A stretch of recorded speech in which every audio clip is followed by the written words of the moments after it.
Bonjour, aujourd'hui je vais vous présenter mon projet MAD Liminal Live. Donc c'est un projet qui fait suite aux mémoires. Donc ici vous avez à disposition mes objets d'édition de mémoire et le dossier de conception du projet MAD. Donc mon mémoire est porté sur le graphisme de niche dans le rap underground francophone. Et à l'issue de ce dernier, lors de l'oral, vous avez retenu la piste des visuels adaptatifs pour le Grunt Festival. Donc c'est cette piste-là que j'ai développée que je vais vous présenter aujourd'hui. Donc pour commencer, je vais vous présenter mon partenaire qui est le Média Grunt. C'est un webzine créé en 2011 par Jean Morel qui met en avant des artistes émergents de la scène rap. Ils utilisent principalement YouTube pour mettre en avant leur contenu, comme des freestyles, des entretiens, des podcasts ou encore des documentaires. Certains de ces contenus sont également republiés sur les plateformes de streaming comme Spotify. Et du coup, l'entièreté de ces contenus sont également archivés sur leur site web. Ils utilisent beaucoup le réseau social Instagram pour communiquer par rapport à leurs différentes actualités et également par rapport au festival. Il y a également une charte graphique qui a été développée et qui est principalement utilisée ici sur les pochettes des différents podcasts et également sur quelques éléments du site web. Et donc c'est en 2022 que le média décide de créer son propre festival, le Grunt Festival. Donc ici, sur les 3 premières éditions, on peut remarquer qu'ils ont réutilisé la charte graphique que je viens de vous présenter. Et pour ces 3 premières éditions, elles se déroulaient en banlieue proche de Paris. Et c'est donc pour la 4e édition qui s'est déroulée l'année dernière qu'il y a eu une plus grosse rupture avec les éditions précédentes, notamment avec une nouvelle charte graphique qui a été développée, qui est très différente de celle du média, pour différencier un petit peu les deux activités. Et également par rapport au lieu qui cette fois se situe en plein Paris, car du coup c'est la grande halle de la Villette. Donc c'est un lieu assez spécial qui est construit vraiment sur la longueur. Et donc pour l'édition qui va arriver cette année sur laquelle moi j'ai travaillé, donc on se retrouve également dans la même salle. Et donc le constat qu'on peut faire sur ces 4 premières éditions, c'est globalement un manque de scénographie et de visuels lors des concerts. Et enfin, pourquoi j'ai choisi ce partenaire ? Premièrement, moi, c'est un média que je suis depuis de nombreuses années et qui m'a permis de découvrir de nombreux artistes, créatifs et designers qui gravitent autour de cette scène. Donc je vais maintenant passer à ma problématique. Donc comment proposer un dispositif scénographique immersif et adaptatif pour le Grunt Festival ? Donc comme c'est un projet assez ambitieux, j'avais effectué des entretiens avec Valentin Révol et Sarv Vigi qui sont des professionnels. Donc ici Valentin Révol qui est un designer qui fait des visuels pour des lives et Sarv Vigi qui, comme son nom l'indique, fait du VJing.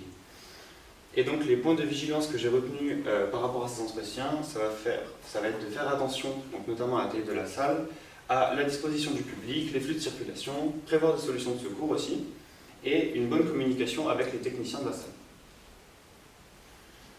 Donc pour ce projet, j'ai développé 3 pistes différentes qui vont me permettre de répondre à la problématique posée.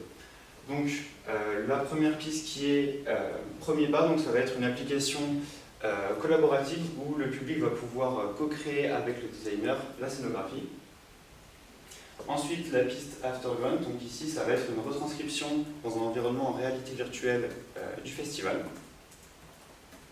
Et enfin, la piste que j'ai décidé de développer, Liminal Live, qui est la conception d'une scénographie immersive avec des visuels qui vont prendre en compte les mouvements et les pistes audio pour pouvoir modifier ce qui est projeté.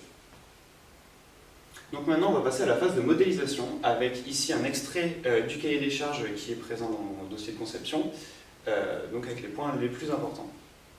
Premièrement, le public auquel je m'adresse, qui est des auditeurs de rap underground de 16 à 35 ans, une surface de 15 000 m², sur laquelle je vais pouvoir agir. Je vais devoir produire un contenu lisible à distance, j'ai un budget de 90 000 €, et le système de projection va devoir être adapté à Touch Designer et Resolve. Donc par la suite, j'ai également mis en place une carte d'empathie qui va me permettre de faire la comparaison avec le festival aujourd'hui et avec mon projet vis-à-vis de l'utilisateur, sur ce qu'il va pouvoir ressentir, voir, etc. Et donc, comme je vous l'ai dit, cette 5e édition, elle va se passer dans la grande halle de la Villette. Donc, pour un petit peu mieux comprendre l'espace qui nous est mis à disposition, donc je vais vous donner donc, ces différents cadres que j'ai réalisés qui vont vous permettre de mieux comprendre les différentes couches qui composent cet espace.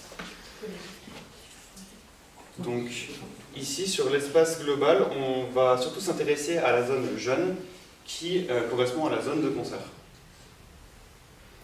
Donc on retrouve dans l'espace 2 scènes et une régie au centre. Donc les 2 scènes elles vont se trouver à l'extrémité, aux 2 extrémités de la salle, et là où les concerts vont s'alterner, sans jamais qu'il y ait un concert en même temps qu'un autre. J'ai également mis en place différentes zones de public pour m'adapter aux différentes distances sur lesquelles il peut se trouver vis-à-vis de la scène. Et donc pour commencer, j'ai fait 3 propositions de scénographie sur l'espace scénique différentes. J'ai décidé de garder la proposition 3, qui ici est plus intéressante d'un point de vue de la lisibilité des différents éléments, et également qui joue plus avec la profondeur qui est disponible sur la scène. Donc voici la dimension et la résolution de chacun des écrans et des compositions qui va être disponible. Et donc comme je vous l'ai dit, je vais devoir m'adapter à différentes zones du public. Donc ici, la zone jaune, c'est-à-dire que l'espace scénique va suffire à la zone jaune puisqu'il se situe donc devant la scène. Pour la zone verte qui va se situer en milieu de salle, ici j'ai mis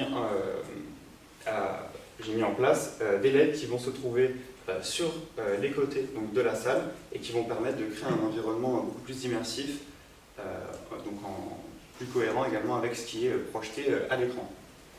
Et enfin, donc, en fond de salle, on va avoir donc 2 écrans ici qui seront disposés au-dessus de la régie et qui vont permettre une retranscription.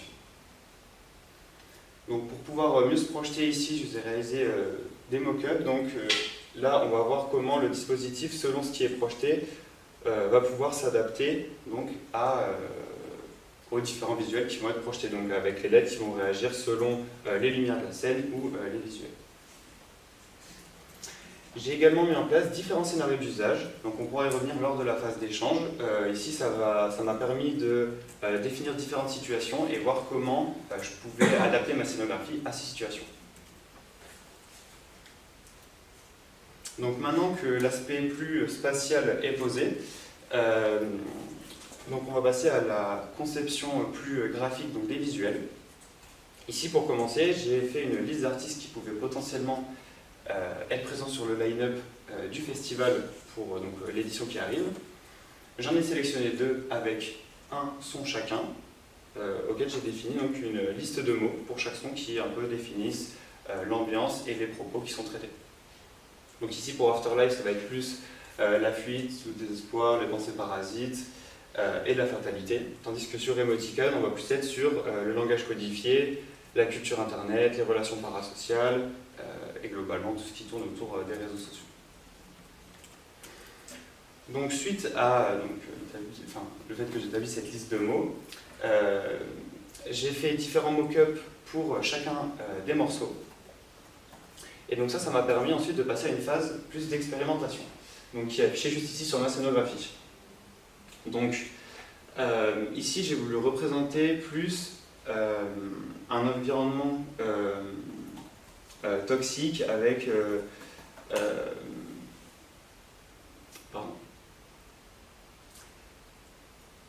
donc plus un environnement toxique avec les pensées parasites qui pouvaient interagir avec l'artiste. Donc j'ai décidé de représenter ça par des mains avec des formes plus simplifiées pour des raisons de lisibilité et avec des formes également plus pointues et agressives.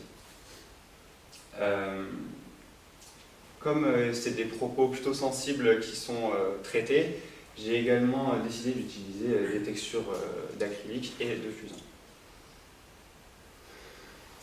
Par la suite, j'ai mis en place différents cadres qui vont me permettre de placer la retranscription live de l'artiste sur certaines séquences. Et donc comme je n'étais pas forcément satisfait des résultats ci-dessous, donc j'ai réalisé d'autres expérimentations ici qui vont permettre de mieux correspondre au visuel en fait, qui est projeté juste en dessous. Donc ici j'ai utilisé des formes un petit peu plus simples et texturées auxquelles je vais directement incruster la vidéo. Donc maintenant, pour les expérimentations du morceau Emoticon, j'ai commencé par réaliser différents fonds abstraits pour un petit peu représenter cet aspect saturé qu'on peut retrouver sur les réseaux sociaux avec beaucoup d'informations, que j'ai décidé de représenter par des fonds abstraits qui vont venir évoluer de manière audio-réactive. Ces fonds, ça va être des visuels ASCII et également différents patterns géométriques. Et enfin, donc, pour représenter l'aspect saturé et saccadé de la musique, j'ai utilisé une typographie qui va prendre l'entièreté de l'écran avec des textures un petit peu plus digitales et l'utilisation de couleurs plus vives. Donc maintenant, on va passer au storyboard.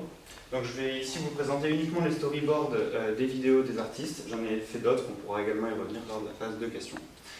Donc premièrement, pour le storyboard de Afterlife, ici ça va définir surtout des questions autour de l'au-delà et également un petit peu les démons et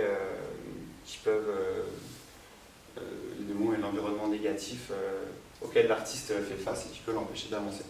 Donc dans cette première partie, on va retrouver un petit peu cette vision de l'Afterlife avec des vidéos d'archives de l'artiste mixées avec donc des représentations en mix média pour un peu représenter cette impression de souvenir idéalisé.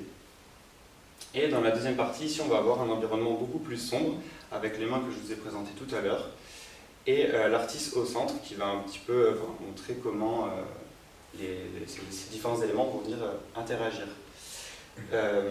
Et ici, l'audio-réactivité va jouer sur les différents éléments pour pouvoir les mettre en avant. Et enfin, sur donc, ce deuxième storyboard pour le morceau Emoticon, il se découpe également en deux parties. Une première partie avec des visuels plus saturés avec une utilisation de beaucoup d'accumulation pour montrer un petit peu sur les réseaux sociaux comment on va avoir beaucoup d'informations et cet environnement un peu chargé. Et une deuxième partie qui va venir casser avec une représentation du public qui va permettre de mettre l'humain au centre de la vidéo et donc de venir contraster avec le début. Donc maintenant, je vais vous inviter à vous mettre dans la peau d'un festivalier du Grand Festival et de me suivre dans l'entre-deux-salles.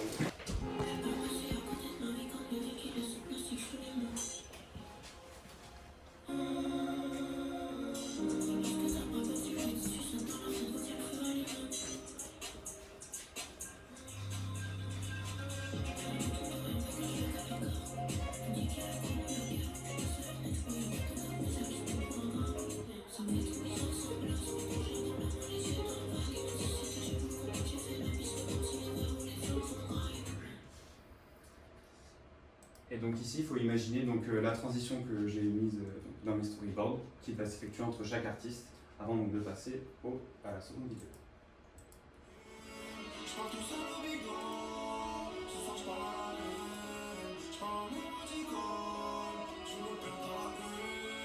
Je me retrouve micro, elle met des larmes sur mes fesses.